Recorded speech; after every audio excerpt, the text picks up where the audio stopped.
Okay, looks like we have everyone joined.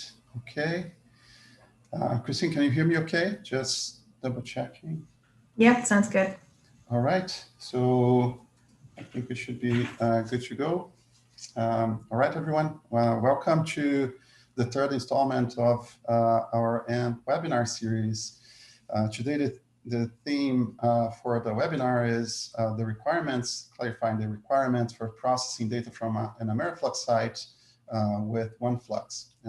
And this is a little bit of what you expect. And the webinar should run for about 45 minutes. With questions, it will round up the hour. We'll have a few stopping points in the talk to ask clarifying questions in the middle, but the longer discussions might be better left for the end. We are live streaming this, and the video and slides will be available at AmeriFlux.lbl.gov. And I just wanted to mention briefly, so this is not a webinar about how to run ONEFlux, the tutorial of how to run ONEFlux, and this is not a tutorial of how to use AmeriFlux and FluxNet data products. This will be a webinar focusing on what are all the elements that are necessary to run ONEFlux, in particular, how to run ONEFlux for an AmeriFlux site to make that data available through AmeriFlux. There are useful information for all these cases, but this is the main focus for the webinar. If you have familiarity with the process of uploading data to AmeriFlux, this is helpful, but it's not a requirement. We'll mention a couple of things throughout the presentation. And just to introduce our speakers, so we'll have Danielle Christensen, Hausen Chu, myself, I'm Gilberto Pastorello, and we'll have Dario Papale at the end telling us about integration of regional and global products. So just a quick review of the agenda for today.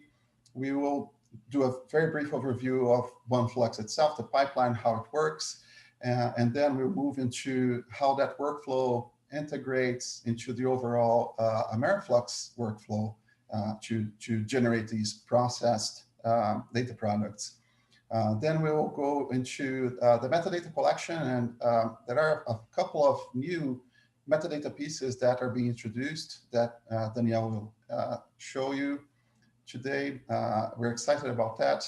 That's likely the last piece that we need to make this system operational, at least the first version of this system. Then Hausen will tell us a little bit about the data QA/QC that the data go through for the AmeriFlux-based data product, and also what is needed and the impacts of QA/QC process in the ONEFlux runs. We also show a little bit about the FluxNet data products created with ONEFlux, and we'll clarify this terminology very shortly. At the end, we'll mention, Dario will mention to you what are some of the plans for future integration of regional and global data products. So getting into the first item, an overview of ONEFlux. The basic idea for creating this code base is to be able to produce these data sets. So this is really the main focus of this code, is to be able to produce these network synthesis focused data sets. And we had a few generations of these, and these are listed here. I'm not going to go through them, but basically the idea for the code is to be able to produce these data sets more smoothly. So we created ONEFlux with that goal in mind.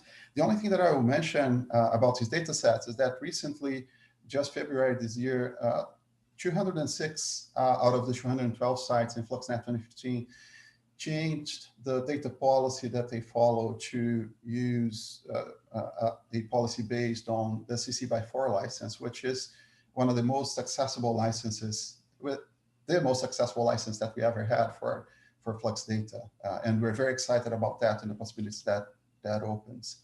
So if you haven't had a chance yet, go check out the FluxNet 2015 dataset while we get new sites ready for you.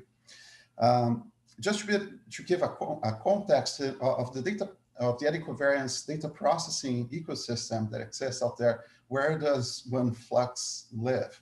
So I divide the ecosystem in two basic blocks. One is the high frequency data processing, where you're taking the gas analyzer measurements and the sonic anemometer measurements, high frequency measurements, and transforming that into the fluxes. So this is the first big step of processing, and there are a few software codes that allow you to do that. And then there's this second step that I'm showing here, that is basically generating data products from these fluxes that were generated before on the first step.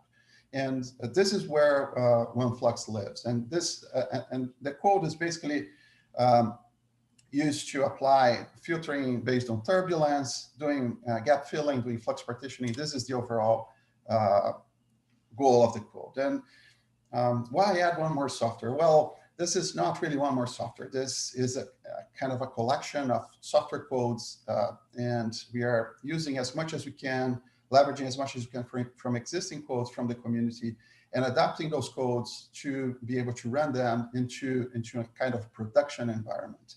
And a couple of main things that this allowed us to do is to do extensive validation of how the code is working on very different sites, and really focus on creating this network level data products that are basically standardized enough that can be easily used for synthesis and cross-site comparison. So that's kind of the background for this code base.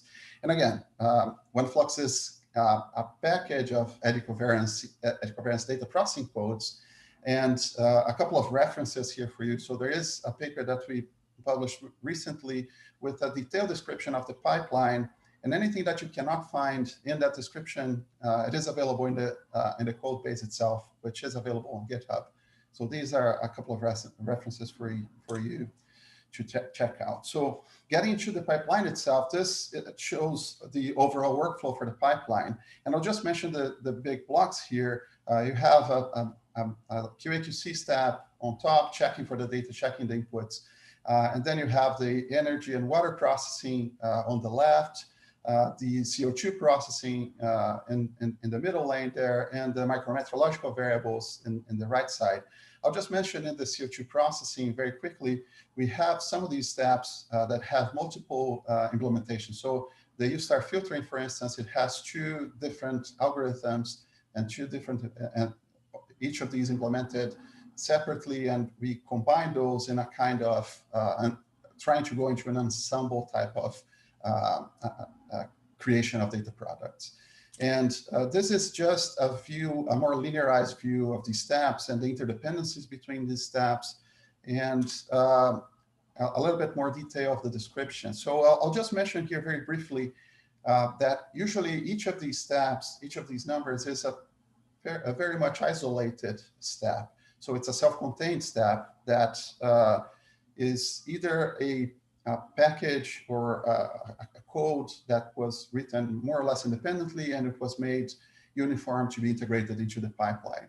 And a couple of exceptions, or not really exceptions, but following a little bit, breaking a little bit the rule here is one of the steps, the uncertainty estimate step, that's step 12 at the end. This required a bit of a preparation before we could run this step. So that's why it was broken into two, basically. So there's a preparation that happens there. And the last step is merging of all these products. So the results from many of the intermediate steps are merged into the single product. And these are the files that you see in the FluxNet 2015 packages, or the AmeriFlux beta product, or the ICOS products that are being produced with ONEFlux right now. Just to give a quick, I'll call out just one quick example, and we'll come back to this example at the end of the webinar. One of the key steps is really the estimation of the U-star thresholds that we use to filter for low turbulence conditions. So here I'm just showing the distribution of the thresholds estimated using these two methods. And this, on the x-axis is basically just the threshold values, and the y-axis is just the distribution of these thresholds across many years. And this is for a single site. It's just one site here, and you can note that the two methods they will agree fairly well for some years, and will diverge quite a bit for other years. So even within a single site, there are differences here. So this, the key point here is this. This is a key step for us meeting the uncertainty, and this is why we emphasize so much that the U* variable should not be used for filtering any of the data that is sent to AmeriFlux for generating these products. We really want to apply this as a uniform step. Now, just getting into a little bit of how this ONEFlux pipeline integrates into the overall AmeriFlux pipeline. So you have this big chunk of codes, this package of codes. So if you think about this as kind of packaging that and putting it in a box, this is how more or less this box integrates into the overall AmeriFlux data processing pipeline. So there are the site teams that do the data uploads, and there are two QA/QC steps that the AMP team will run at the network side. So one is checking just basically for the format, and that's an almost immediate feedback to the site team. And then there's the data QA/QC, and this usually takes about a couple of weeks. And after those are any potential issues are resolved, these data are made available as the base data product for AmeriFlux. And this whole process takes about 2 months on average, from the submission to the publication. This is kind of on average, and it's a big improvement over the past submission systems that we had for AmeriFlux that could take up to a year or two, even two. That was kind of an extreme case to get these data published. So starting from these base data products that are sent from the site teams, we run the ONEFlux processing, and the idea is that we run the ONEFlux processing and generate the FluxNet product. And this is a new naming that we are starting to use. So just to clarify these products a little bit. So the base data product, the QA/QC that is applied is focused on general data quality. We'll look throughout the data set and make sure the data set has the quality checks well-rounded on all variables. And all levels of aggregation are supported for this product. So you can send individual sensors, aggregated sensors, and these will all be surfaced in this product. And as I mentioned, this is around 2 months from the upload. This is usually the time frame for that. Now, the FluxNet product, we are starting to call this product that is a result of ONEFlux run, the FluxNet product. And this is a terminology to make it uniform across networks, as we will see at the end on how these products are playing with regional networks and the plan to create new global products.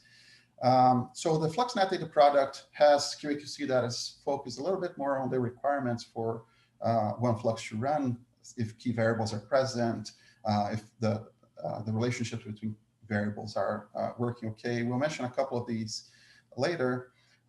And this product is mostly footprint representative. So this is kind of the level of aggregation. It's not really making multiple levels available at this point. And this is compatible with the FluxNet 2015 dataset that everyone is familiar. And the status is we are in the process of developing and deploying the system, the ONEFlux runs in the AmeriFlux system, so we can create these products in a production type environment, the same thing that we have for base right now. And just to mention a few of the key points that are needed for this ONEFlux execution. So the base product is key, of course, so that all the continuous data that we're processing with ONEFlux are coming from the base product that has been published. And we also need a few more pieces of information. So we load up BADM files to get site information like latitude, longitude, and the time zone for the site. measurement height files, and Danielle will mention a little bit about this later as well. So we need to know where the at which heights the erga and the CO2 profile is located, things like that.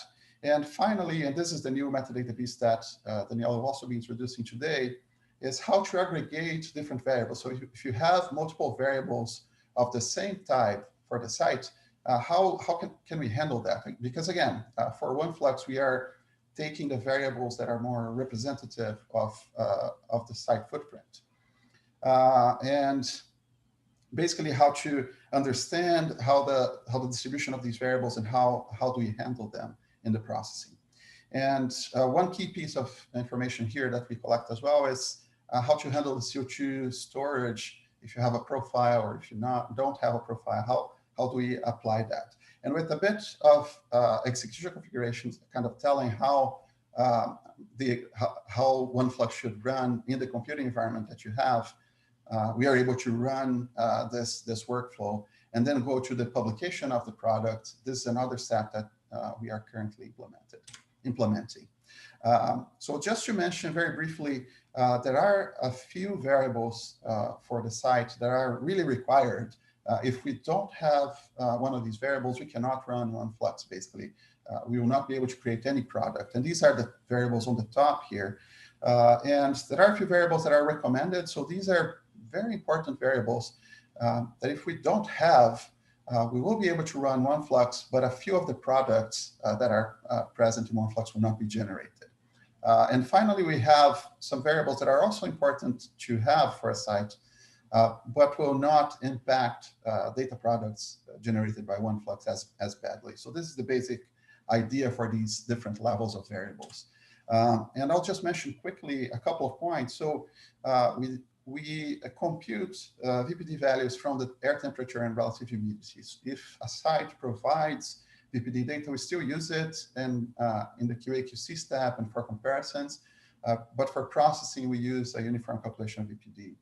And one exception to that rule that I said, that it's just a single variable that's representative of the footprint for ONEFlux products. One exception to that right now is the soil variables, for which we do support multiple layers of soil water content and soil temperature.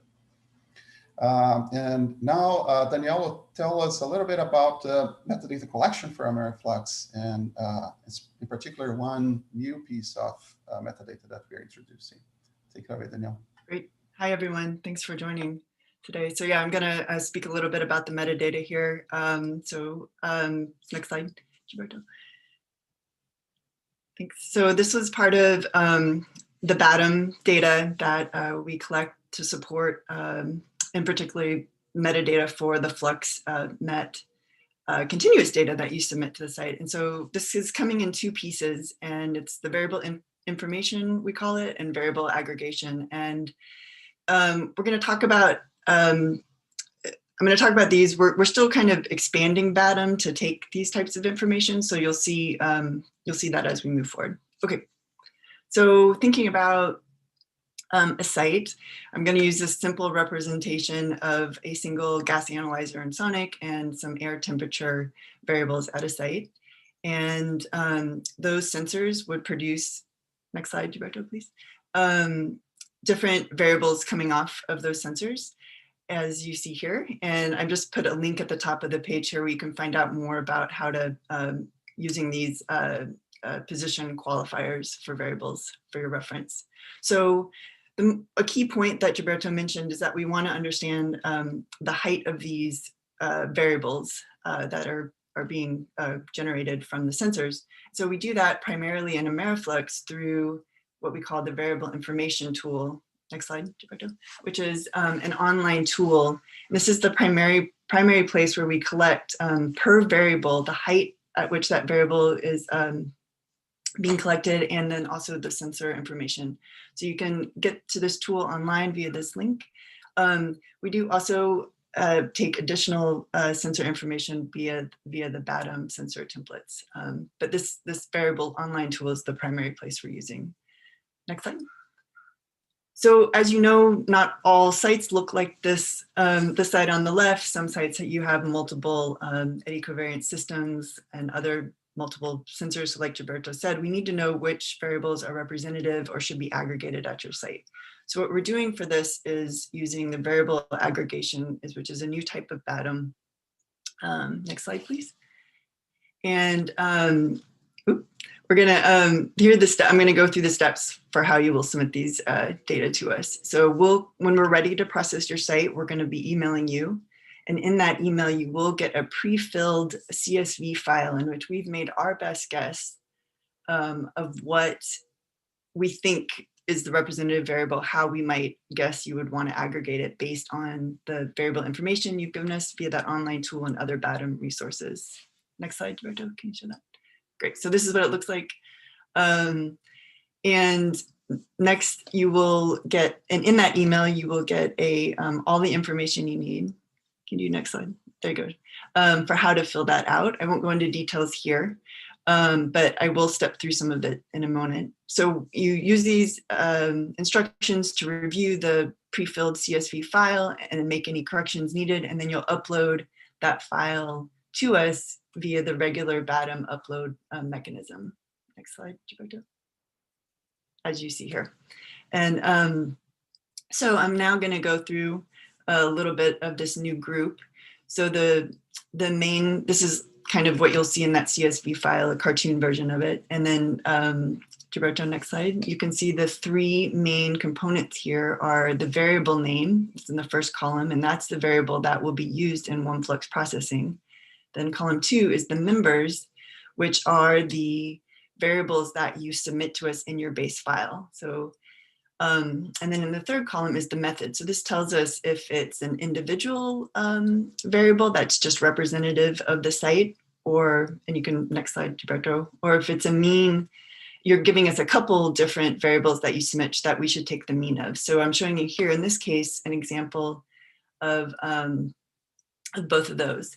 And you can see, next slide, that these are both for air temperature variables. And so what this is highlighting a case where you can tell us that things change throughout the course of your data record. So in this case, you can see that there was one sensor or one variable being provided for the first part of the data record, and you don't need to put a date if the information applies to at the very beginning of the data record. But if a change happens, you just tell us the date when that change happens. And you can see in this case, this is indicating that we should now take the mean value of those two member variables to create the site level air temperature.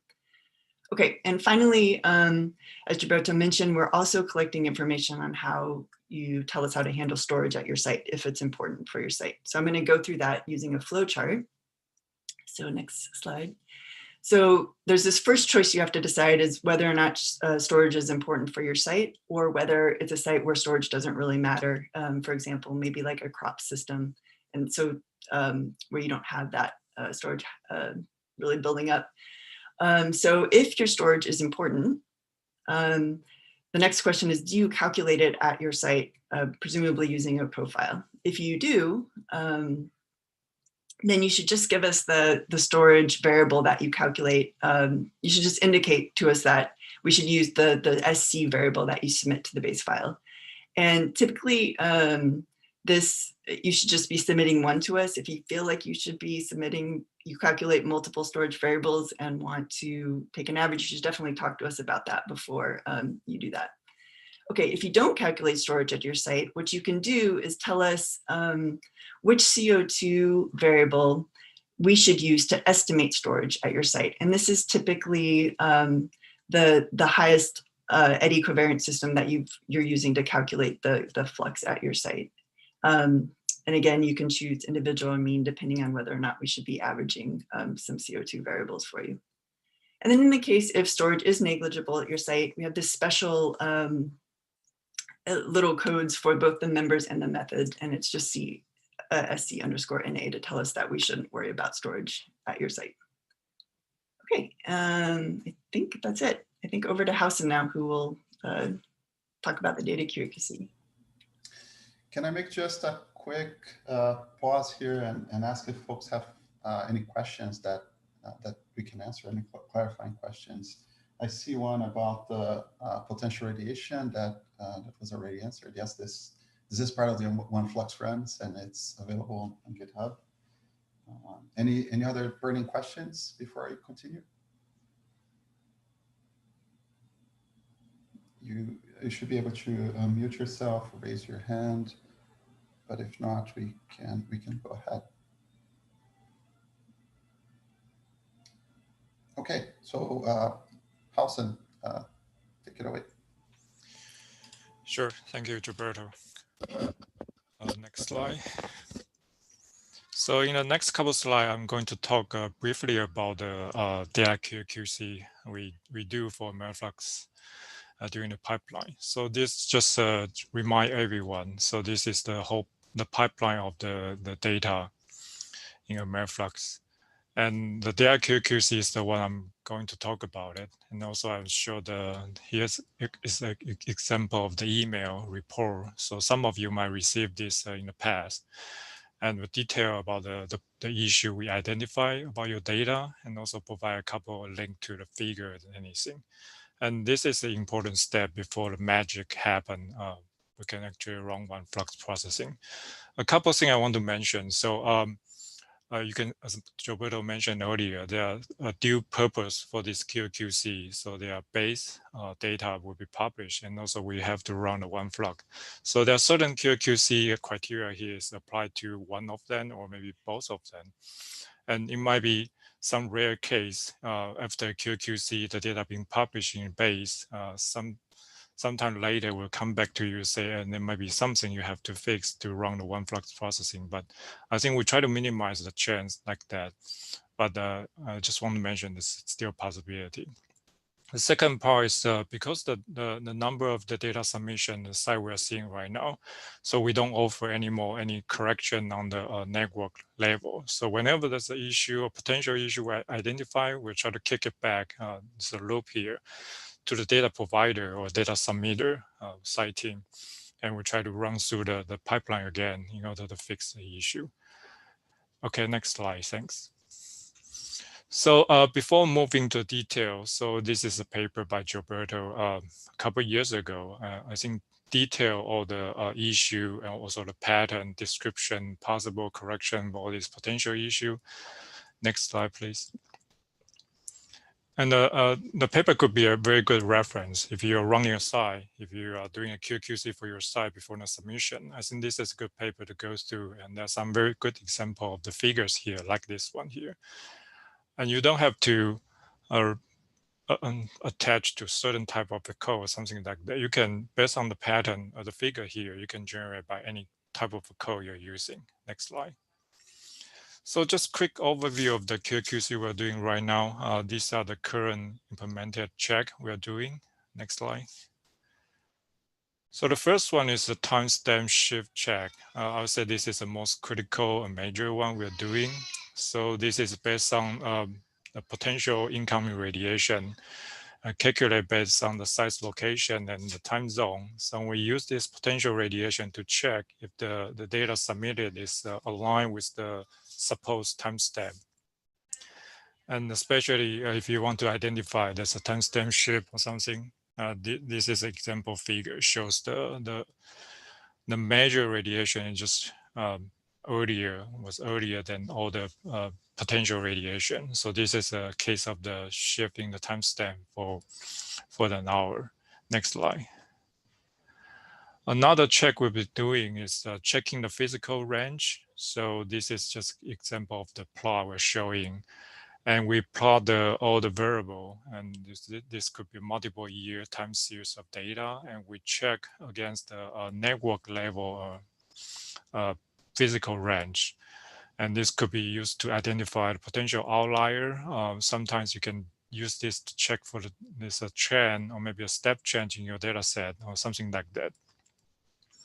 And next slide. Another way to visualize the data and check your data is based on the diurnal seasonal pattern. This is because we expect there are certain variables will show expected diurnal pattern. And sometimes it's really hard to see based on just a time series data. So we break it down by a diurnal and months chunk. And this could be used to identify if the site has an unexpected physical range, or maybe some case like this one. So you have the flipped sign convention, and it's really hard to see based on the time series data alone. And next slide. Another check we've been doing is we try to do a multivariate check comparison. So this is an example showing incoming radiation compared with the PPFD par. Because we expect these two variables to be correlated with each other at the site.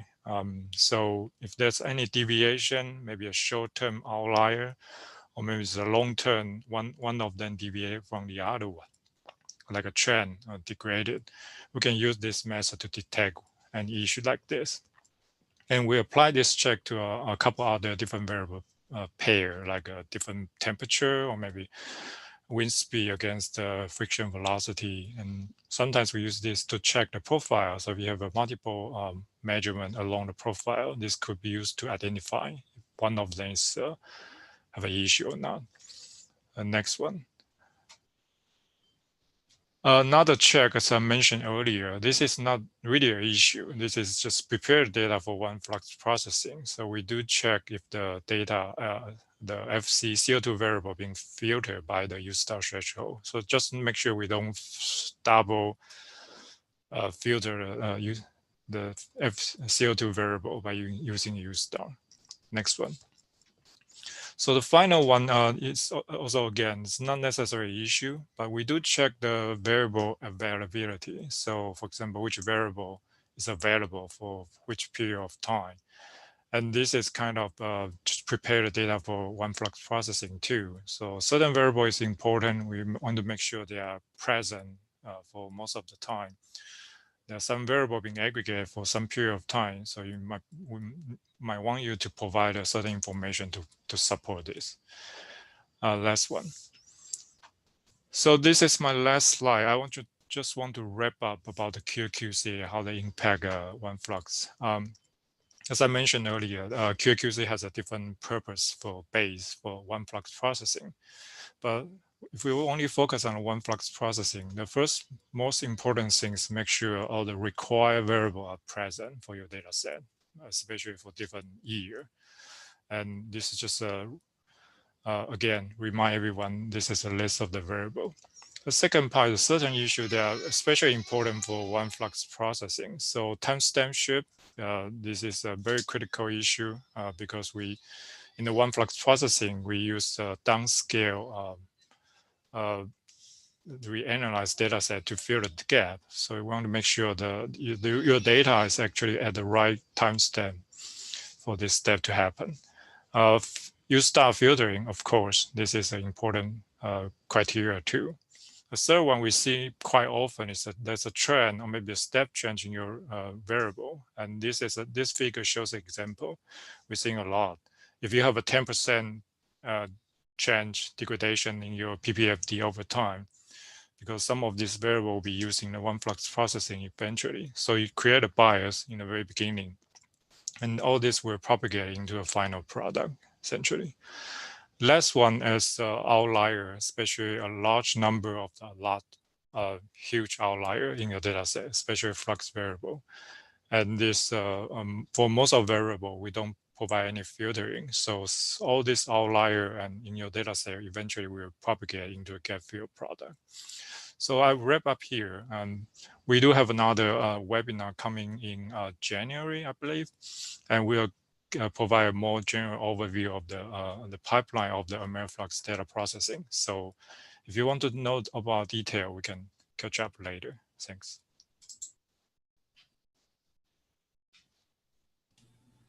Great, thank you, Hausen. I'm gonna make a quick pause here as well. Any questions?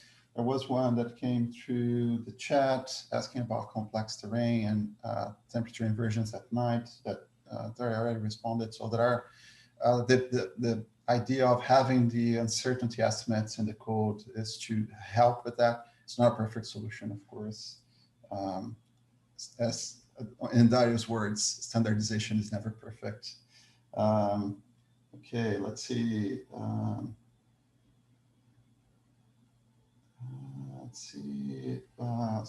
You have a question from Sandra that hasn't been answered yet on Right. radiation sensors.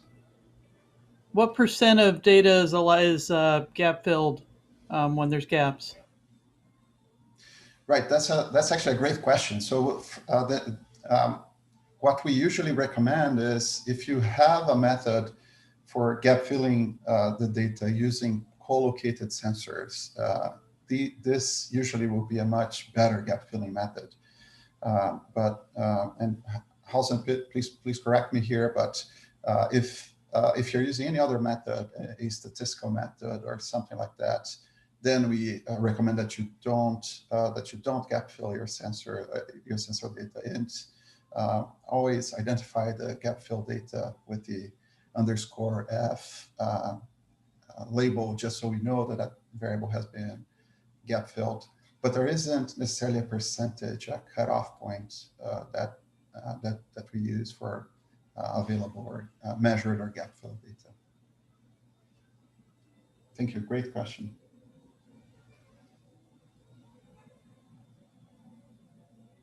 All right, so let's move ahead. I just basically in this part, I just want to show a few examples of these products for the FluxNet data product, the results from running the ONEFlux pipeline. And I'm showing here the kind of I call them the main product because this is really the key products that get people to add covariance data sets, right? It's the fluxes. So I'm showing here the sensible heat flux, latent heat flux, net ecosystem exchange, ecosystem respiration, and gross primary production. These are the column labels here.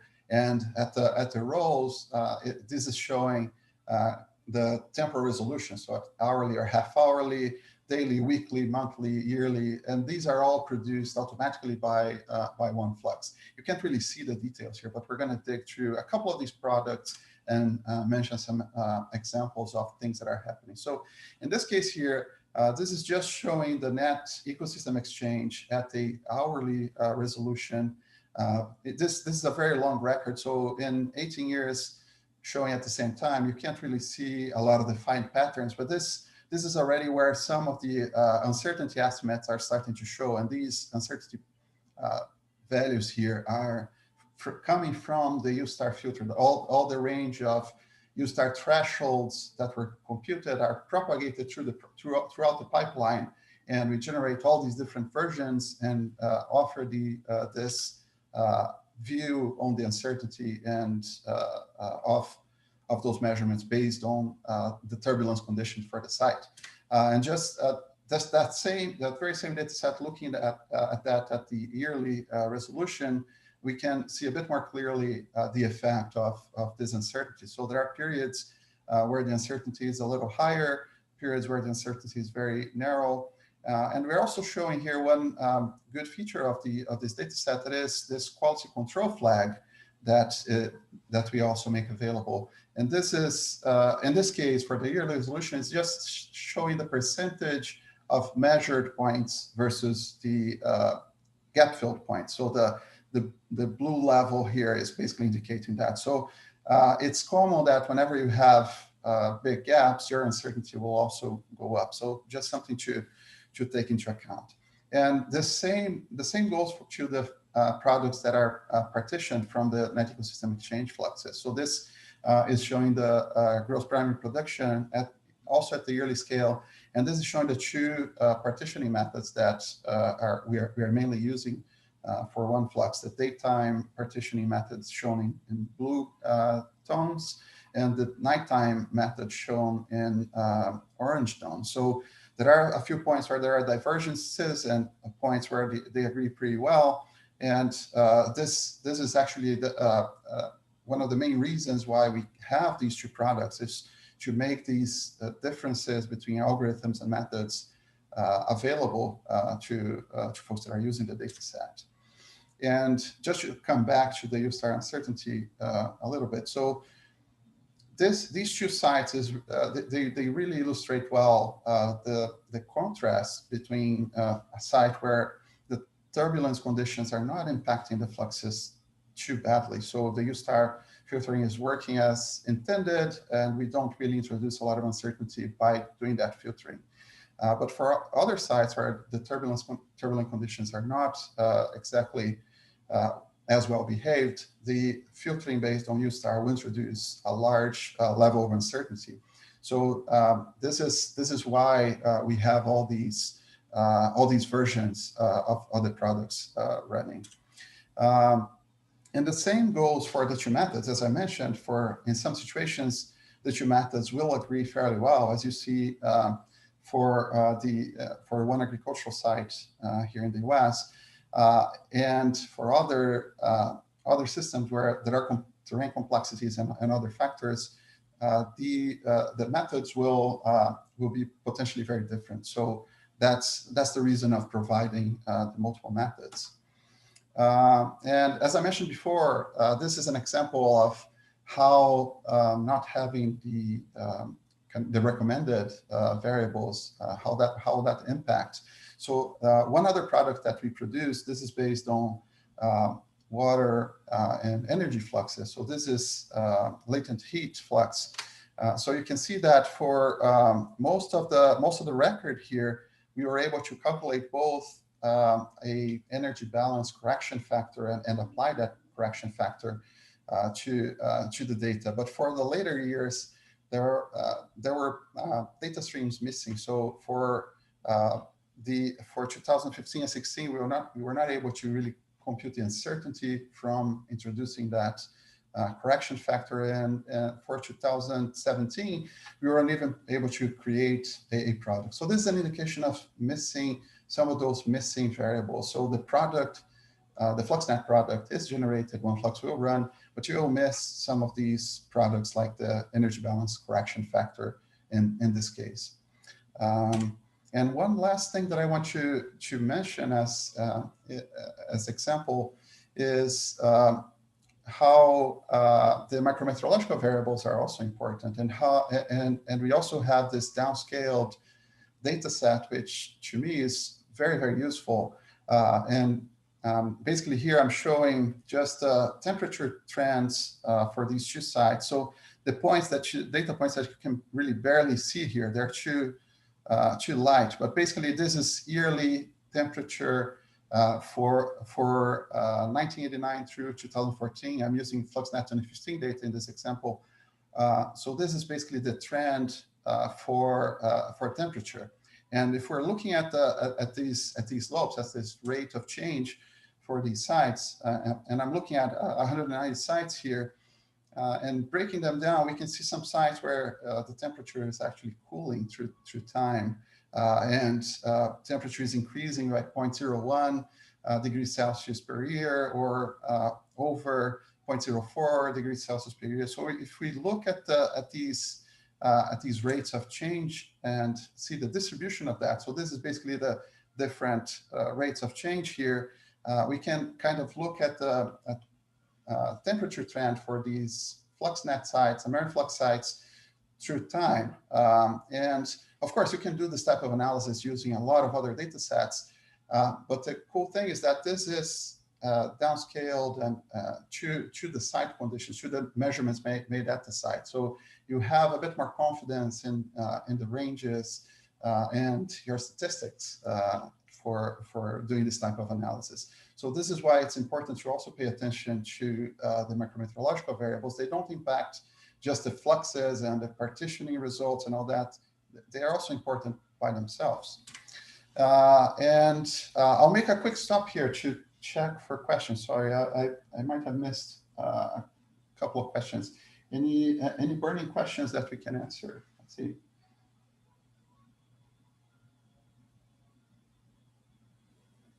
It looks like we have been catching all the questions in the chat. Anyone wants to ask a question by audio? Okay, so let's move ahead to the last portion of the webinar. And Dario, are you around? Yes. Perfect. So take it away. Yeah. Okay. So I have only one slide, this one, and the reason is that ONEFlux has been really a coordinated activity between AmeriFlux and here in Europe, the European database and ICOS, the Ecosystem Thematic Center, and all the people here. And the reason is that, like you know, I mean, I always had the objective, and also AmeriFlux had the objective, and in general, to try to coordinate, standardize, and avoid the double efforts on the same things, and at the same time allow users to get data from AmeriFlux and from ICOS, and just download, put together with the Flux in 2015, for example, and just use the data. So that's why ONEFlux has been co-developed. That's why ONEFlux is available to everybody. That's why we are discussing also with the other networks to find a similar way. Now, this is an AmeriFlux webinar, but this slide is the look to the FluxNet, and FluxNet 2015 has been has worked basically as a collection of data from all the PIs. Most of the people in this meeting are contributors. So you submitted the data, and then there was this kind of centralized activity between Europe and US to do the processing. That's fine, that worked, but the point is that it's a great and huge effort, in particular when you have to care about stations that are not generally under your database, so you don't know the PI and it's difficult to reach and discuss with them. That's why I recently published this paper that now is in preparation. The final version has been accepted for the final version, where the idea is to try to change the perspective on that. And instead of having release of FluxNet once every 5-7 years, where we make a call for data, everybody send the data, we are overflowed about data and try to process and then stress the people with deadlines. The idea is to change a little bit, making also use of the new technologies and having all the different networks, maybe merge it together as a continental cluster that are the black boxes here, that could, for example, put together networks that are in different regions in the same continent, but could be also maybe networks that are not in the same continent, but for some reason they work well together. And then each of these is responsible for collecting the data with a good quality, discussing with the PI, and applying a common processing. Now it's ONEFlux, but tomorrow can be ONEFlux 2.0, or can be ONEFlux improved, and post the data in a section of the database that is machine readable and searchable by a tool. In this way, basically what would happen is that as soon as you send the data to AmeriFlux, then the AmeriFlux office does the QC, and then you have ONEFlux processed. And then if you agree on the policy you want to share in FluxNet, this dataset is just put directly in this FluxNet version, this red rectangular, and whoever wants anytime can just run a search system and collect the data from all the different clusters. In this way, you always have the most updated data. And for example, the Australian, they don't have to submit half year, because just we do our deadline in December. They can just plug in the full year in August, because for them that's the end of the growing season. So that is what we are working on. And at the moment, you can visit, there is a Flux in 2015, but if you go to the AmeriFlux website, there are these still called ONEFlux products, where you can find additional data with more recent years processed that are fully compatible with the Flux in 2015.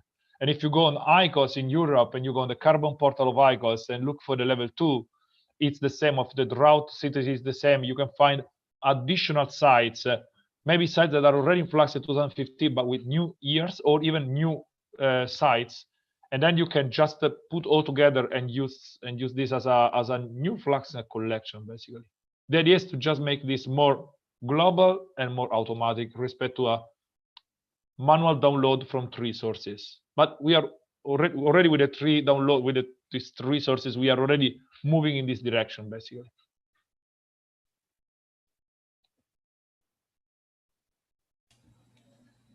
Perfect. Thank you very much, Dario. That was a great description and how we are planning to move forward with these products. So this is the end of our main content. So I wanted to open for questions. I think we have maybe a couple already. Alessandra Araujo is asking about the partitioning methodology. So both the daytime and nighttime methods, they fail sometimes at sites because the conditions are not necessarily conducive to working well the site. So this happens, and for some of the sites where these situations happened, we were able to address the limitations through the data by preparing the data in a way that we wouldn't have as many gaps, or we would filter, adjust the filter or the filtering of the data set. But for in some situations, I think you're right. The algorithms, even if they do produce a result, the result will not be ideal. As with Herjul's question earlier, there will be situations where we'll have to try to use an estimation of uncertainty. And as Dario mentioned, our idea is to keep improving these codes and improving the situations and scenarios where they work. So this is a call for anyone that's seeing these problems to report things to us and work with us to improve how the software works in very different conditions. There are many sites like Alessandra's sites in the Amazon where the conditions are very different, and we have to keep improving these. We had similar challenges in the Arctic, processing Arctic sites as well. Any other questions, folks? Folks are seeing it. I'm seeing a lot of questions being answered as well.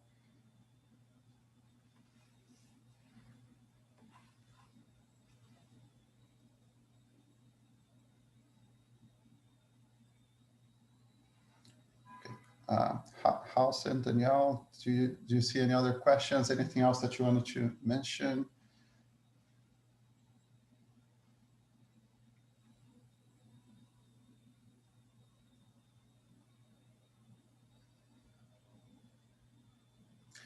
Okay, we have one more from Susanna, and Susanna Alvarado, she's asking about the energy balance correction. So, right, yeah, we didn't go into too much detail on that one.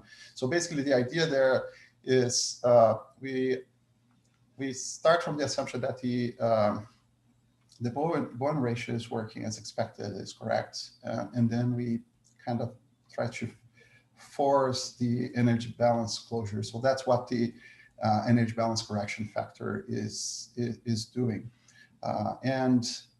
This is definitely a product that should be used carefully. There are situations where applying this correction is really not necessarily recommended. The idea for us to produce this correction factor was basically to have a uniform method applied to all sites. So if someone wanted to use an energy balance correction factor, they would have a uniform way of doing that instead of having multiple different implementations that are varying sometimes and leading to inconsistent analysis. And there is more details for the method, and especially for how we calculate the uncertainty from this method. These are detailed in the paper. Okay, let's see what else.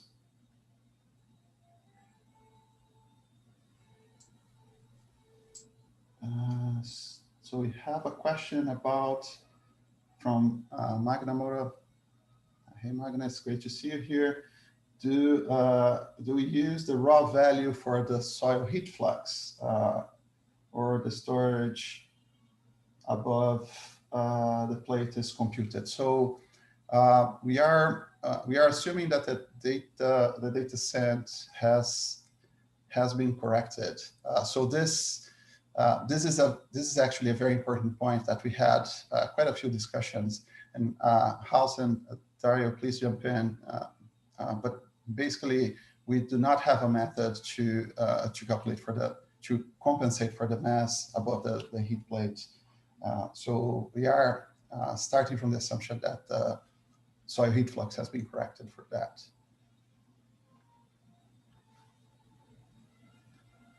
Okay, let's see. Any other questions, folks? You can also use the raise hand feature or just unmute yourself and ask your question. It's totally fine. We are all in the same community here.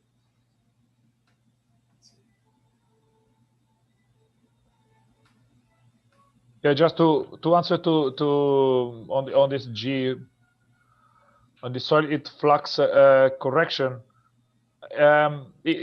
per se is not difficult. It's just the temperature, the heat stored in the part above the plate, but you need to measure really very close to the heat plate. So it's important to link the temperature value with the heat plate.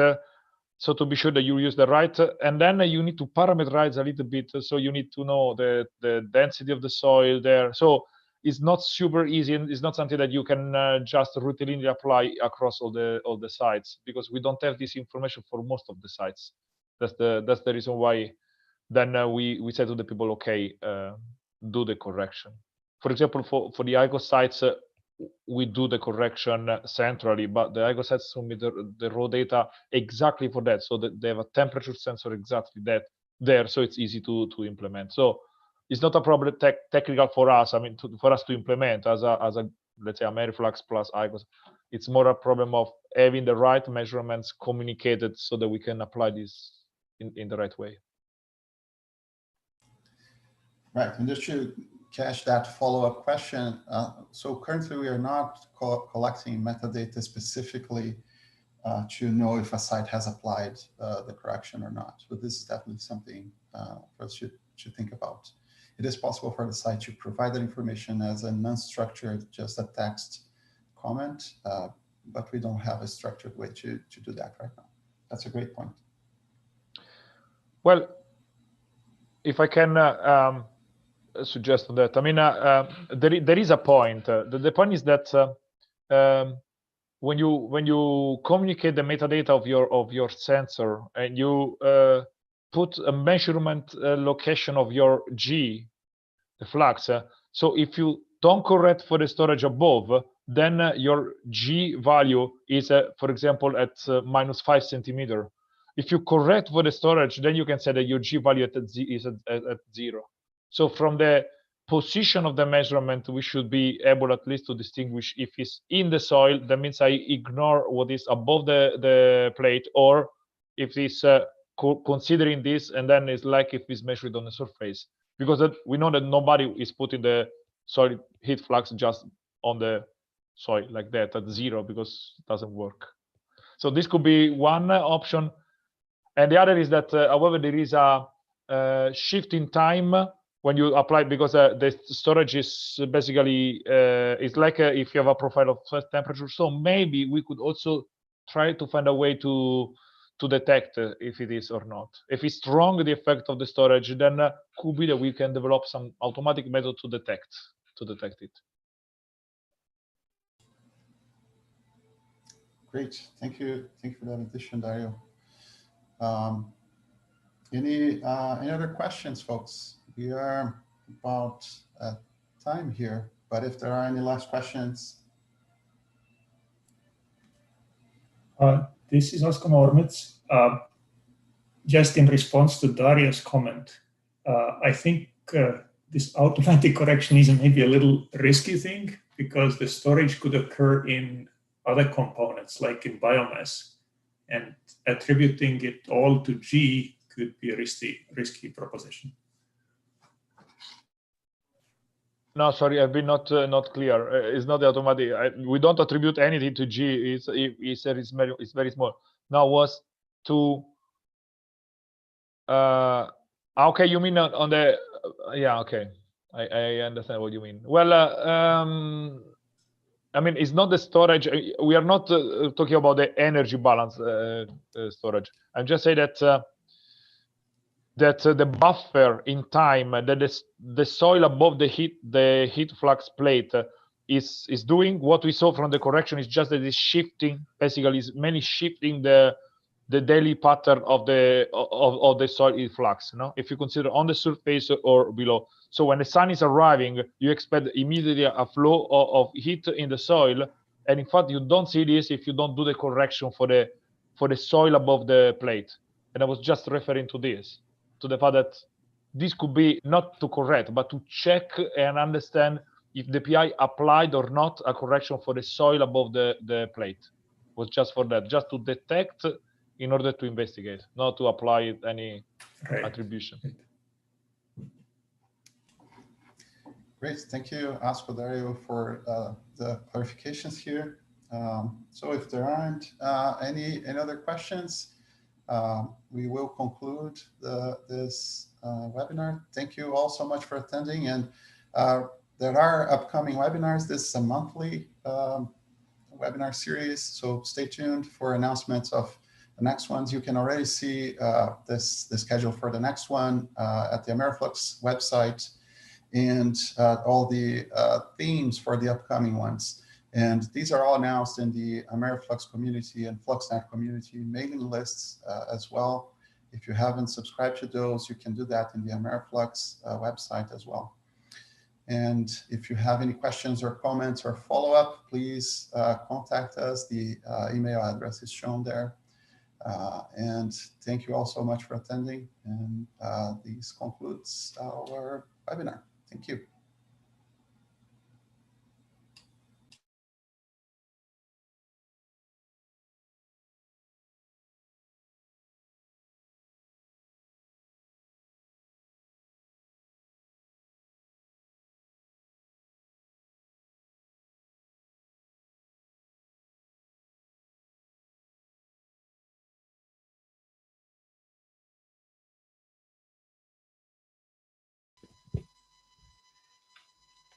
Thanks for a great presentation. I just wanted to check whether a recording of the webinar might be available afterwards. And sorry if you said that at the beginning. I was a couple of minutes late in joining. Andy, Yes, will be at the webinar link that Christine's posted in the chat. Great, thank you.